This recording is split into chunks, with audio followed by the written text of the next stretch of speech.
magari non sarà la birra questa sera, la birra giusta per guidare bene, tornare a casa insieme, e magari non sarà quei 2 litri di vino.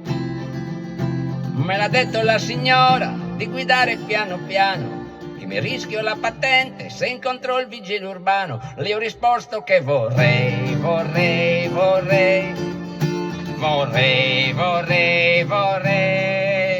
tornare a casa, entrare in bagno, aprire la porta senza far rumore, sboccare in silenzio 2 ore fino ad addormentarmi sul divano con un bottiglione in mano. Non so più come fare adesso che c'è un posto di blocco, mi devo fermare e quel poliziotto mi ha fatto il verbale. E tu chiamala se vuoi la fine, patente e punti a non finire. Mi ha preso anche la macchina perché mi sa che questa sera balorda polizia.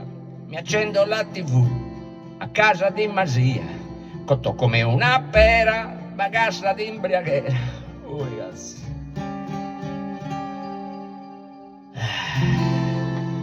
a piedi sono rimasto.